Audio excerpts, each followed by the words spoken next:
Welcome to part 2 of my review of Tasha's Cauldron of Everything, the book that just released today. Last time we talked about the Armorer Artificer, specifically the one new subclass that was not a rewrite from an old Unearthed Arcana. So if you haven't seen that video, go check it out. Probably be up here somewhere. But we're just going to steamroll right through all of these subclasses. And in today's episode, we're going to talk about the two new Barbarian subclasses, the Path of the Beast and Path of Wild Magic. So without any further delay, let's just run right into it.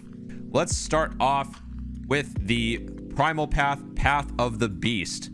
Barbarians who walk the Path of the Beast draw their rage from bestial spark burning within their souls. So for first off, at 3rd level, you get Form of the Beast. When you enter a rage, you can transform, revealing the bestial power within you. Until the rage ends, you manifest a natural weapon. It counts as a simple melee weapon for you, and you add your strength modifier to attack and damage rolls. When you attack with it as normal, you choose your weapon's form each time you rage.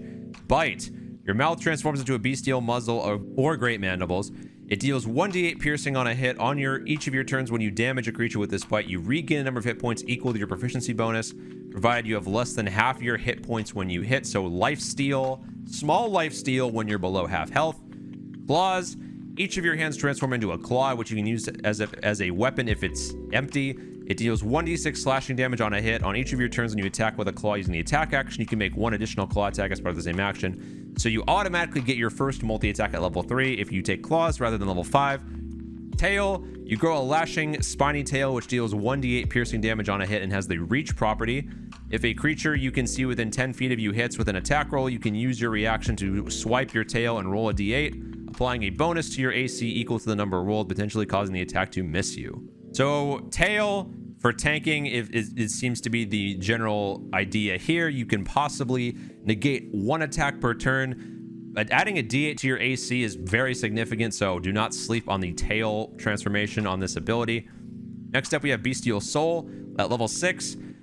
You can alter your form to help you adapt with your surroundings. The frail power within you increases, causing the natural weapons to form of the beast to count as magical for the purpose of overcoming resistance and immunity to non-magical attacks and damage. You can also alter your form to help you adapt to your surroundings. When you finish a short or long rest, choose one of the following benefits, which lasts until you finish a short or long rest. You gain a swimming speed equal to your walking speed, and you can breathe underwater. You gain a climbing speed equal to your walking speed, and you can climb difficult surfaces, including upside down on ceilings, without needing to make an ability check. When you jump, you can make a strength athletics check and extend your jump by a number of feet equal to the check's total. You can make the special check once per turn. So, versatility, again, very nice overall. Next up, we have Infectious Fury, level 10. When you hit a creature with your natural weapons while you are raging, the beast within you can curse your target with Rabid Fury. The target must succeed on a Wisdom saving throw. DC equals 8 plus your Constitution modifier plus your proficiency bonus to suffer one of the following effects. The target must use its reaction to make a melee attack against another creature of your choice that you can see, or the target takes 2d12 psychic damage. You can use this feature a number of times equal to proficiency bonus, and you regain all expended uses when you finish a long rest. So this is going to be your burst damage tool as a Path of the Beast Barbarian. You can constantly, most likely make the same boss monster take lots of saves and lots of 2d12 attacks on psychic damage. That seems to be the best way to use this, in my opinion. You might be able to use this for some crowd control, but I think that very strong multi-attack burst DPS with a high DC of 8 plus probably around 4 with your Constitution plus probably another 4 with your proficiency of 15 or 16 could cause one target to take an insane amount of damage. Do not sleep on Infectious Fury. Next up, we have Call of the Hunt. 14th level Path of the Beast feature. The beast within you grows so powerful that you can spread its ferocity to others and gain resilience from them joining your hunt. When you rage, you can choose a number of willing creatures within 30 feet equal to your con modifier. You gain 5 temporary hit points for each creature that accepts this. Until the creature ends, the chosen creatures can each use the following benefit on each of their turns.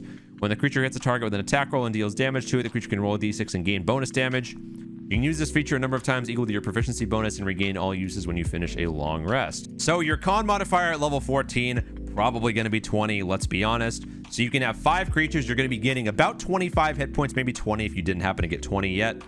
20 to 25 temporary hit points, plus causing every creature to gain just an additional d6 damage on each of their turns while this is active. This ability is great. It's very powerful for the level they get it. I'm really happy that we're getting really powerful abilities at late game. Very nice. Good job on this one, Wizards. For the other Barbarian subclass we have that is new, we have Path of Wild Magic. For your first ability at 3rd level, as an action you can open your awareness to the presence of concentrated magic. Until the end of your next turn, you know the location of any spell or magic item within 60 feet of you that isn't behind total cover. When you sense a spell, you learn which school of magic it belongs to. You can use this feature a number of times equal to your proficiency bonus and regain all expended uses when you finish a long rest. So, treasure hunting Barbarian. Seems pretty good for level 3. Wild Surge. The magical energy roiling inside of you sometimes erupts you. When you enter a rage, roll on Wild Magic table to determine the magical effect produced. If the effect requires a saving throw, the DC equals +8 plus your proficiency bonus plus con. So again, at level 3, gonna be a bit lower, probably around only 12 to 14, probably for the save. And there's only 8 different effects you can get from this. So let's go through these. At 1, shadowy tendrils lash out around you. Each creature of your choice that you can see within 30 feet must make a con save or take 1d12 necrotic. You also gain 1d12 hit points, temporary hit points. At 2, you teleport to up to 30 feet to an unoccupied space you can see. Until your rage ends, you can use this effect on each of your turns as a bonus action. A blink as a bonus action that can last for up to that you can do 10 times. Wow. An Intangible Spirit for 3, which looks like a flump for a pixie, appears within 5 feet of one creature of your choice that you can see within 30 feet of you. At the end of your turn, the spirit explodes, and each creature within 5 feet must succeed on a dex save or take 1d6 force damage. Until your rage ends, you can use this effect, summoning another spirit as a bonus action. Wow. Just damage. At 4, you get magic infuses one weapon of your choice that you're holding. Until your rage ends, the weapon's damage type changes to force, and it gains the light and thrown properties.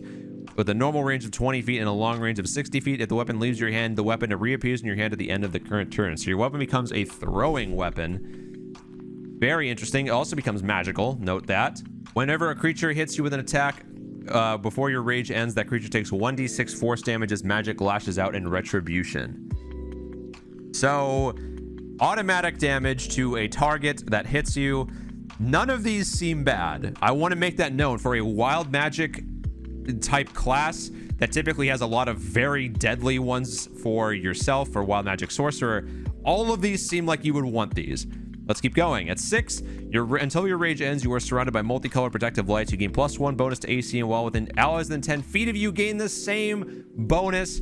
Level 7, number 7, flowers and vines temporarily glow around you until your rage ends. The ground within 15 feet of you is difficult terrain for your enemies, not even just your allies, for your enemies. At 8, a bolt of light shoots from your chest. Another creature of your choice that you can see within 30 feet must make a con save or take 1d6 radiant and be blinded until the start of your next turn. Until your rage ends, you can do this on each turn as a bonus action. This is insane for level 3. There are absolutely 0 negative effects to taking this ability, to having this ability rather, unlike Wild Magic Sorcerer, where you can nuke your entire party with a fireball at your feet. There's nothing bad here. You want all of these to hit you. Now, granted, the fact that you don't get to choose which one makes it a bit more balanced, but every ability being positive makes this insane. And also the fact that you just automatically roll wild magic every time you rage. It's not like a chance to roll wild magic. You get this when you rage. So this is a super powerful ability for level 3. I'm amazed that they printed this the way that they did. Bolstering Magic, 6th level Path of Wild Magic feature. You can harness your wild magic to bolster yourself or a companion. As an action, you can touch one creature, which can be yourself, and confer with one of the following benefits of your choice to that creature. For 10 minutes, the creature can roll a D3. Interesting. For 10 minutes, the creature can roll a D3 whenever making an attack roll or an ability check and add the number to the number rolled to the D20. For the other benefit, roll a D3. The creature regains 1 expended spell slot, the double of which equals the number rolled or lower, the creature's choice. Once the creature receives this benefit, the creature can't receive it again until after a long rest. Very interesting to roll a D3. I'm not sure if they meant to do a D3 or if it was supposed to be a D4 and they just typoed it out, but regardless, pretty cool. You can use this number of times equal to your proficiency bonus and get them all back when you finish a long rest. Unstable Backlash, level 10. When you are imperiled during your rage, the magic within you can lash out immediately after you take damage or fail a saving throw while raging. You can use your reaction to roll on the wild magic table and immediately produce the effect. This effect replaces your current wild magic. So you get to re-roll. I don't know why you'd want to re-roll any of these, as all of these are good. This seems like something you would want to have if there were possible negative ones on the table. But regardless, I guess if you didn't get the right good one, you can roll for the right good one. Pretty nice. Finally, we have Controlled Surge, 14th level Path of Wild Magic feature. Whenever you roll on the Wild Magic table, you can roll the die twice and choose which two effects to unleash. If you roll the same number on both dice, you can ignore the number and choose any effect on the table. So this is just control the fate of your Wild Magic. I don't get the design choice behind that. The point of Wild Magic, I thought, was supposed to add a level of randomness, but it seems like they've given you so many tools to manipulate the RNG of the table. Granted, like I said, all of these are positive, so the need to I feel like the way this should have probably been printed would be to have like 4 of these be about twice as powerful as they are now, and 5 of them to either be very bad or just neutral, not really do too much, like the flumps coming in and then exploding in the Wild Magic table for Wild Magic Sorcerer. But again, that's just how it's written. Don't really understand it, but still a very cool subclass nonetheless. But guys, that is going to do it for the Barbarian new subclasses introducing Tasha's Cauldron and everything. Next video, we're going to be talking about, let's see what we're going to be talking about. Actually, I honestly don't know. Next up, we're going to go through the Bard and Cleric subclasses. We didn't go through all of the subclasses for Artificer today because most of these are just reprints and we don't really need to cover those. But we're going to cover the new subclasses to see how they might have changed from Unearthed Arcana for the Bard and the Cleric next time. So be sure to subscribe, not miss any of those. There's going to be a lot of these videos coming out very soon. So subscribe so you don't miss them. And until next time, guys, have fun, stay safe, and as always, happy gaming.